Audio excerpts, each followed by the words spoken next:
नमस्कार। केबे भाबिछंती निज स्मार्टफोन रु मात्र केटा बटन दबाई सुना किणी हेबो। हाँ, एटा ही हेउछि डिजिटल गोल्ड रो जादू। एते सहज आ मात्र 100 टंकारु भी निवेश करी हेउथिबारु भारत रे कोटी कोटी लोक एहाकु आपणी छंती। किंतु जानंती एही चकमक करुथिबा सुविधा पछरे गोटिए बड़ सत लुचि रहिछि जहा प्रत्येक निवेशकंकु जानिबा निहाती दरकार। एहार लोकप्रियता केते ताहा एही गोटिए संख्यारु ही बुझिउची। 103 मिलियन माने 10 कोटीरु भी अधिक थर कारोबार आ ताहा भी केवल गोटिए मासरे।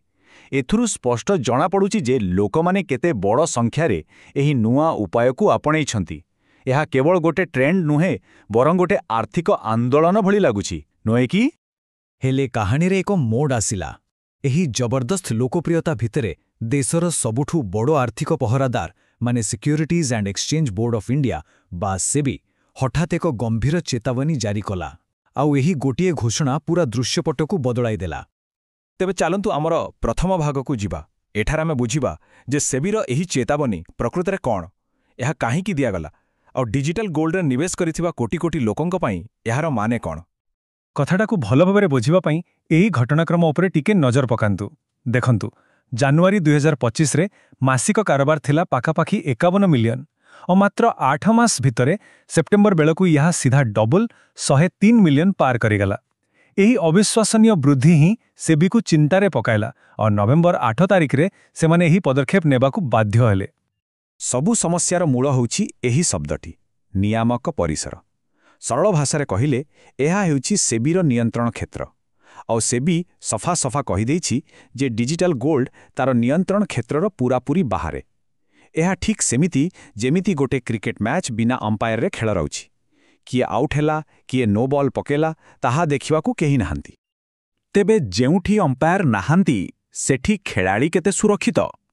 आसंतु आमर परवर्ती भागरे एही विपदगुड़िकु देखिबा जहा एही सहजिया निवेश पछरे लुचि रहिछि। सेबी मुख्यतः केईटा बड़ बड़ विपद विषय कहिछि। प्रथमतः एथिपाई कोनोसी निर्दिष्ट नियम कानून नाही। 2 नंबर रे काउंटर पार्टी रिस्क माने जो कंपनी आपणक सुना रखिछि बोली दाबी करुछि काली जदि से कंपनी सह किछि गड़बड़ हुए बा से बुढ़ी जाए तेबे निवेशकंक पैसार कौन हबो। ता छड़ा किणा जाइथिबा सोनार प्रकृत मालिकाना काहार से कथा भी अनेक समय स्पष्ट न थाए। एबे मनरे प्रश्न आसुथिबो एसबु काउंटर पार्टी रिस्क बा नियामक परिसर भली जटिल शब्दगुड़िकर प्रकृत माने कौन? जणे साधारण निवेशकंक उपरे एहार की प्रभाव पड़िबो? एही तुलनाटिकु देखिले सबु किछि पानी भरी सफा होइजिबो। गोटे पटे सेबी द्वारा नियंत्रित निवेश जहा एक सुरक्षा कवच सहित आसे। एठी सेबीर नजर रहिछि, नियमित ऑडिट हेउछि आउ किछि समस्या हेले निवेशकंकु बंचाइबा पई सुरक्षा पांठी भी अछि। आउ अन्यपटे अनियंत्रित डिजिटल गोल्ड जेउठी एही सुरक्षा कवचटी संपूर्ण भावे नाही। किछि भूल हेले साहाय्य पई कोनोसी सरकारी व्यवस्था नाही। किंतु भल कथा हेउछि सेबी केवल समस्या देखैनी समाधानर बाट भी देखैछि। तेबे चलंतु एबे सुनारे निवेश करिवार सेही सुरक्षित आउ नियंत्रित उपायगुड़िक विषय जानिबा। एइटा बुझिबा बहुत जरूरी जे सेबी सुनारे निवेश करिबाकू मना करू नाही। सुना एक भल संपत्ति। सेमानंकर आपत्ति हेउछि निवेश करिबार उपायकू नै, सुनाकू नै नुहे। सेमाने केवल नियंत्रित बाटरे जिबाकू कहुछंती। आसंतु एई टेबुलकू टिके देखिबा। बामपटे अछि अनियंत्रित डिजिटल गोल्ड जोंठी निवेशक सुरक्षा बहुत कम बा प्राय नाही। आउ तापरे अछि गोल्ड ईटीएफ आउ ईजीआरएस। एही दुईटी जाक सेबी द्वारा नियंत्रित आउ एथिरे निवेशक सुरक्षा भी बहुत अधिक। एगुड़िकु स्टॉक बजाररू डीमैट अकाउंट जरियारे सहजरे किणाबिका करा जाई परिबो। अच्छा, एबे सबुठु बड़ प्रश्न, जो माने आगुरु ही डिजिटल गोल्ड रे पैसा लगै सारिछंती सेमाने एबे कोन करिवे? एही भागरे आमे एक स्पष्ट कार्य योजना विषय कथा हेबा। विशेषज्ञ मानकर प्रथम एवं सबुठारु जरूरी परामर्श होछि आदौ आतंकित हेबार नाही। तरबर होई कोनोसी निष्पत्ति नेबा ठीक नुहे। प्रथमे शांत होई निज निवेशर स्थिति को भल भाव देखंतु आ बुझंतु। एठारे एक 4टी स्तररु योजना दिया जाइछि। प्रथम, शांत रुहंतु। 2 नंबर रे व्यवहार करुथिबा ऐप आ प्लेटफॉर्म केते विश्वासयोग्य ताहा जांच करंतु। प्रकृतरे सुना किए आ केउठी सुरक्षित रखिछि सेमानकर ऑडिट रिपोर्ट समस्तंक पई उपलब्ध अछि कि? 3 नंबर रे किणिबार सबु रसीद आ अकाउंट स्टेटमेंट को साइति रखंतु। ଆଉ ଶେଷରେ ନିଜର ରିସ୍କ ନେବାର କ୍ଷମତା ଅନୁସାରେ ନିଷ୍ପତ୍ତି ନିଅନ୍ତୁ। ଯଦି ବହୁତ ବେଶୀ ପରିମାଣର ନିବେଶ ଅଛି ତେବେ ତାକୁ ଧୀରେ ଧୀରେ ଗୋଲ୍ଡ ETF ଭଳି ସୁରକ୍ଷିତ ଜାଗାକୁ ନେବା ପାଇଁ ଚିନ୍ତା କରାଯାଇପାରେ। ଆଉ ଯେଉଁମାନେ ଏବେ ନୂଆ କରି ନିବେଶ କରିବାକୁ ଭାବୁଛନ୍ତି ସେମାନଙ୍କ ପାଇଁ ତ କଥା ଆହୁରି ସରଳ।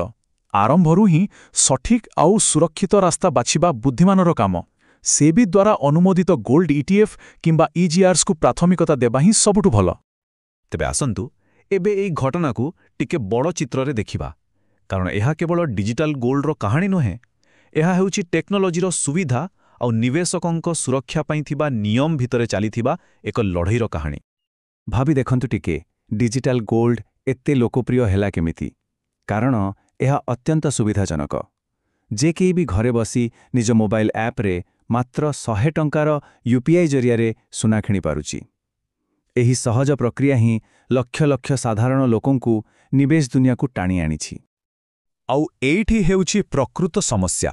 ଫିନ୍ଟେକ୍ କମ୍ପାନୀଗୁଡ଼ିକର ନୂଆ ନୂଆ ଆବିଷ୍କାର ରକେଟ୍ ବେଗରେ ଆଗକୁ ବଢ଼ୁଛି, କିନ୍ତୁ ନିବେଶକଙ୍କ ସୁରକ୍ଷା ପାଇଁ ତିଆରି ହେଉଥିବା ନିୟମଗୁଡ଼ିକର ଗତି ବହୁତ ଧୀର। ଟେକ୍ନୋଲୋଜି ଦୌଡ଼ି ଆଗକୁ ଚାଲିଯାଇଛି ଆଉ ସୁରକ୍ଷା ନିୟମ ପଛରେ ପଡ଼ିଯାଇଛି। ଜଣେ ବିଶେଷଜ୍ଞ ବହୁତ ବଢ଼ିଆ କଥାଟିଏ କହିଛନ୍ତି, ସୁବିଧା ନିଶ୍ଚୟ ଭଲ, କିନ୍ତୁ ଯେତେବେଳେ କଷ୍ଟ ଅର୍ଜିତ ଟଙ୍କା ପଇସାର କଥା ଆସେ ସେତେବେଳେ ଆଇନଗତ ସୁରକ୍ଷା, ସ୍ପଷ୍ଟତା ଓ ସ୍ୱଚ୍ଛତାଠାରୁ ବଡ଼ କିଛି ନଥାଏ। ତେଣୁ ଏହି ଆଲୋଚନା ଶେଷରେ ଏକ ବଡ଼ ପ୍ରଶ୍ନ ଛାଡ଼ିଯାଉଛି। ଯେତେବେଳେ ଆର୍ଥିକ ଟେକ୍ନୋଲୋଜି ଆମ ଜୀବନକୁ ଏତେ ସହଜ ଆଉ ଦ୍ରୁତ କରିଦେଉଛି, ସେତେବେଳେ ଏହାକୁ ସୁରକ୍ଷିତ ରଖିବାର ଦାୟିତ୍ୱ ପ୍ରକୃତରେ କାହାର? କେବଳ ସରକାରୀ ସଂସ୍ଥାର, ଟେକ୍ନୋଲୋଜି କମ୍ପାନୀଗୁଡ଼ିକର, ନା ଜଣେ ସଚେତନ ନିବେଶକ ଭାବରେ ଆମ ସମସ୍ତଙ୍କର? ଏହା ଉପରେ ଚିନ୍ତା କରିବା ନିହାତି ଆବଶ୍ୟକ।